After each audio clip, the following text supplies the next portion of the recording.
بسم اللہ الرحمن الرحیم حسبنا اللہ ونعم الوکیل نعم المولا ونعم النصیر لا حول ولا قوة الا باللہ العلی العظیم اما بعد فقد فی کتاب المجید فمن حاجك فيه من بعد ما جاءك من العلم فقل تعالوا ندعو أبناءنا وأبناءكم ونساءنا ونساءكم وأنفسنا وأنفسكم ثم نبتهل فنجعل لعنة الله على الكاذبين. بسم اللہ الرحمن الرحیم. مومنین، تمامی سننے والے اور دیکھنے والوں کی خدمت میں اور خصوصیت امام زمانہ اجل اللہ تعالی فرجہ شریف کی خدمت میں عید مبارکہ کی بہت بہت مبارکباد پیش کرتی ہوں. مبارکہ وہ اہم ترین عید ہے کہ جس دن اللہ کی توحید کو بچانے کے لیے آل محمد نے نجران کی عیسائیوں کے ساتھ مباہلہ کیا. مباہلہ ایسا لفظ ہے کہ جس کو سمجھنے کے لیے ہماری اپنی زبان میں ایک لفظ آتا ہے، مقابلہ. مقابلہ اس کو کہتے ہیں کہ جب دو گروپس آپس میں مقابلہ کرتے ہیں،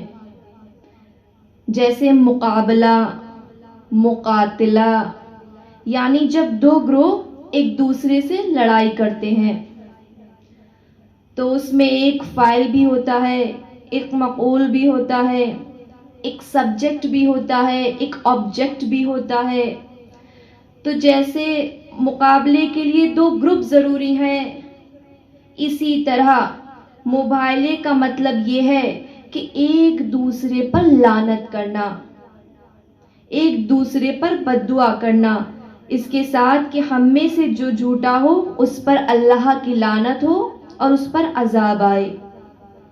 تو نجران مدینے کے پاس عرب میں ایک جگہ ہے، وہاں کے بڑے بڑے عیسائی پادری، ان کے علماء اکٹھا ہو کر رسول اللہ سے بحث و مباحثہ کرنے کے لیے اس بات پر ان کا دعویٰ یہ تھا کہ کیونکہ عیسائی حضرت عیسیٰ کو اللہ کا بیٹا مانتے ہیں اور ہم ان کو اللہ کا برگزیدہ پیغمبر مانتے ہیں، تو وہ یہ بات لے کر آئے رسول اللہ محمد صلی اللہ مصطفیٰ سے اس بات کو لے کر مباحثہ کریں، یہ بات ثابت کریں کہ حضرت عیسیٰ اللہ کے بیٹے ہیں. کیونکہ ان کے باپ نہیں ہیں، تو یہ بات جب رسول اللہ کی خدمت میں آئے اور زرق برق لباس پہن کر خود کو سونے چاندی سے اپنے آپ کو مزین کر کے، تو رسول اللہ نے ان سے منہ پھیر لیا، پیغمبر نے ان سے منہ پھیر لیا اور مسلسل 3 روز تک وہ ملاقات کے لیے ظاہر ہوتے رہے، مگر رسول اللہ نے ان سے ملاقات نہیں کی. تب ان کو جب بتایا گیا کہ دیکھو یہ حضرت محمد مصطفیٰ اس لیے آپ سے بات نہیں کر رہے ہیں کہ یہ سب چیزیں جو لوگوں کو مرغوب کرنے کے لیے ہوتی ہیں، لباس، زیورات، گولڈ، ڈائمنڈز، ان سب چیزوں سے اللہ کے نبی کی نظر میں ان سب چیزوں کی کوئی قیمت نہیں ہے، ان کو مرغوب نہیں کیا جا سکتا. اگر تمہارے پاس حق ہے، حقیقت ہے، دلیل ہے، دلائل ہے، تو اس کے ساتھ آ کے ہم سے بحث کرو. تو اس کے بعد جو ہے وہ سادہ لباس میں آپ کی خدمت میں ظاہر ہوئے اور انہوں نے کہا کہ ہمارے پیغمبر عیسیٰ جو کہ اللہ کے بیٹے ہیں، ان کے بارے میں آپ کا کیا خیال ہے؟ تو رسول اللہ نے فرمایا کہ عیسیٰ اللہ کے بیٹے نہیں ہیں، لم یلد ولم یولد، اللہ کا نہ کوئی بیٹا ہے اور اللہ کا نہ کوئی باپ ہے. تو انہوں نے کہا پھر ہمیں یہ بتائیے کہ بغیر باپ کے اس دنیا میں کوئی آیا ہی نہیں، تو پھر عیسیٰ کا باپ کون ہے؟ تو رسول اللہ نے فرمایا ان مثل عیسیٰ، عیسیٰ کی مثال آدم جیسی ہے. کہا کہ مثل آدم، جیسے کہ آدم خلقہ من التراب، کہ اللہ نے ان کو مٹی سے پیدا کیا. تو اگر عیسیٰ اس وجہ سے اللہ کے بیٹے ہوتے ہیں تمہارے بقول عیسائیوں کے دعوے سے، اس لیے عیسیٰ اللہ کے بیٹے کہ ان کا کوئی باپ نہیں ہے، تو جناب آدم کے تو ماں باپ دونوں نہیں ہیں، تو پھر تم جناب آدم کو اللہ کا بیٹا کیوں نہیں مانتے؟ تو یہ بات سن کے جو ہے نجران کے عیسائی پادری جو ہے خاموش ہو گئے. مگر ایک چیز ہوتی ہے کٹ حجتی، ماننے کے بعد بھی نہ ماننا.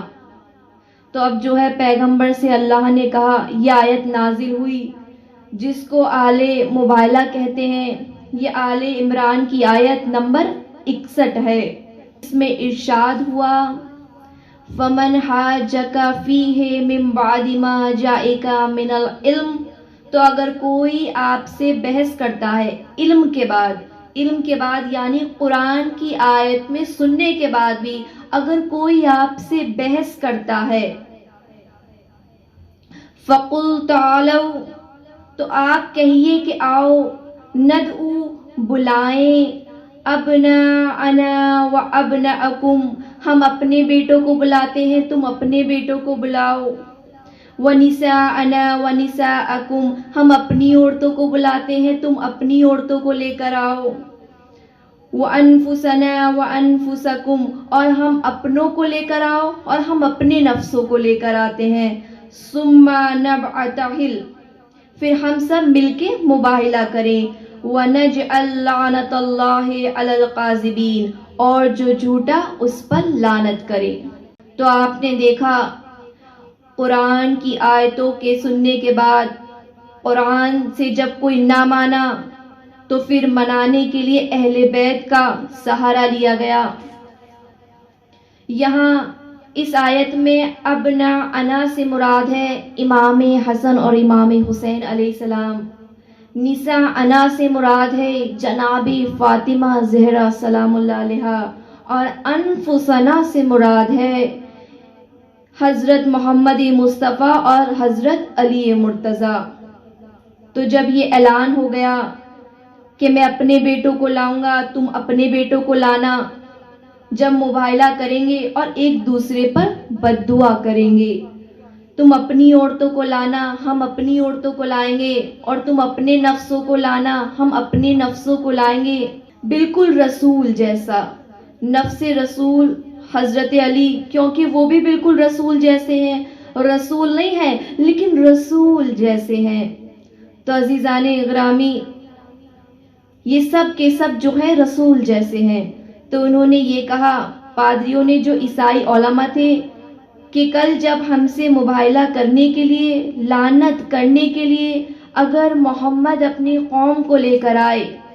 تو یہ سچے نبی نہیں ہے، یہ جھوٹے ہیں، اور اگر اپنے گھر والوں کو لائے اپنی قوم کو لے کر نہیں آئے تو پھر یہ سچے ہیں. تو جب اگلا دن ہوا تو رسالت مآب صلی اللہ علیہ وآلہ وسلم حضرت فاطمہ زہرا سلام اللہ علیہ کے گھر پہ تشریف لائے، اور آپ نے 4 افراد کو ساتھ لیا. امام حسین کو آپ نے اپنی گود میں لیا، امام حسن کی آپ نے انگلی پکڑی، آپ کے پیچھے جناب فاطمہ سلام اللہ علیہ چلی، اور اس کے پیچھے علی مرتضیٰ چلے. یہ 5 نفوس کا مختصر سا قافلہ جب اس مقام پر پہنچا جو مباہلے کے لیے طے ہوا تھا، تو ان کو دیکھنے کے بعد جو ہے وہ تمام پادری علماء عیسائیوں سے کہنے لگے عذاب کے آثار نمودار ہو رہے ہیں. کہا خبردار ان سے مباہلہ نہ کرنا، یہ سچے نبی ہے جو ایسے موقع پر عذاب کا خطرہ ہے، جو اپنے بچوں کو لایا اپنے گھر والوں کو لایا ہے. ہم وہ چہرے دیکھ رہے ہیں کہ اگر یہ اشارہ کر دیں تو پہاڑ بھی اپنی جگہ چھوڑ دیں. اب خصوصیت اس آیت کی یہ ہے کہ یہ آیت پوری قرآن میں ایسی ہے کہ سارے مسلمان سورہ آل عمران کی آیت نمبر 61 آیہ مباہلہ کہلاتی ہے. مباہلے کی آیت پر پورے مسلمانوں میں کوئی اختلاف نہیں ہے کہ یہ آیت پنجتن پاک کے صدقے میں نازل ہوئی، اور مباہلے میں کسی نے نہیں لکھا شیعہ، سنی، دیوبندی، بریلوی کہ مباہلے میں ان کے علاوہ بھی کوئی اور گیا تھا. سب نے لکھا کہ یہی 5 تھے جو مباہلہ کرنے کے لیے گئے اور مباہلے میں کامیاب ہوئے. اور آل محمد پر اگر تلوار کی بات آئی تو بھی آل محمد، قلم کی بات آئی تو بھی آل محمد، مباہلے کی بات آئی تو بھی آل محمد، اور وہ کہیں سے بھی ناکامیاب نہیں پلٹے. مباہلے میں عیسائیوں نے شکست تسلیم کی اور اسلام کی عید ہوئی، اللہ کی توحید کا پرچم بلند ہوا. ایک بار پھر سے سبھی مومنین اور مومنات کو میری طرف سے عید مبارکہ کی بہت بہت مبارکباد. خدا حافظ.